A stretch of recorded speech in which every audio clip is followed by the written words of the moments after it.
Мудрост Соломонова, 7 глава. И јас сум смртен човек, како и сите други. Потомок сум на првото создание направено од земја.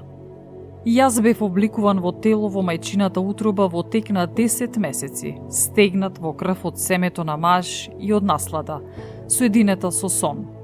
Јас, кога се родив, го вдишав заедничкиот воздух и паднав на оваа земја. Првиот глас го пуштив со плач, како и сите.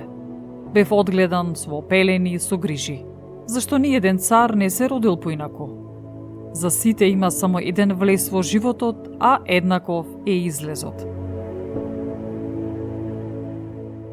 Затоа се молев, и ми беше даден разум, повикав и врз мене слезе духот на мудроста. Мудроста ја засакав повеќе од скиптри и престоли. А богатството го сметав за ништо пред неа. Скапоцен камен е неспоредлив со неа, зашто пред неа сето злато е како ништожен песок, а среброто е кал во споредба со неа.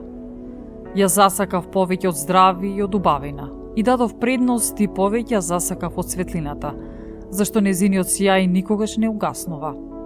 И заедно со неа дојдоа кај мене сите добра и големо богатство преку незините раце. Јас им се радував на сите тие добра, зашто мудроста ме раководеше, но не знаев дека и таа е нивна родителка. И она што без измама го научив, тоа и без завист го предавам. Богатството незино не го кријам. Таа е неисцрпно сокривиште за луѓето. Ползувајќи се од неа, тие стапуваат во пријателство со Бога, препорачани преку даровите на поучувањето. Затоа нека ми даде Бог да говорам како што разбирам и да мислам со мисли достојни за она што ми е дарувано, зашто тој е водач на мудроста и управувач со мудреците. Во неговата рака сме и ние и нашите зборови, сето наше разбирање и вештината во работата. Тој самиот ми дава вистинско знаење за она што постои, за да го сознаам строежот на светот и дејството на прапочетоците.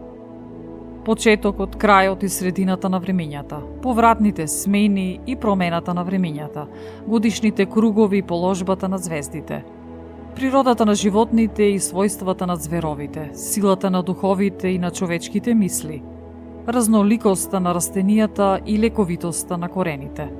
Познав се што е скриено и што е јавно, зашто ме научи мудроста, уметничката на се. Во неја има дух разумен, свет, единороден, многустран, теног, благопридвижен, светол, чист, јасен, неопасен, добролюбив, остар, незадржлив, добродетелен, човеколюбив, цврст, непоколеблив, спокоен, безгрижен, со секаква моќ, кој гледа се и проникнува во сите умни, чисти и најтенки духови. Зашто мудрост е поподвижна од секој движење и поради својата чистота поминува низ се и во се проникнува. Таа е здив на Божјата сила и чист одлив од славата на Седржителот. Затоа ништо осквернето нема да влезе во неа.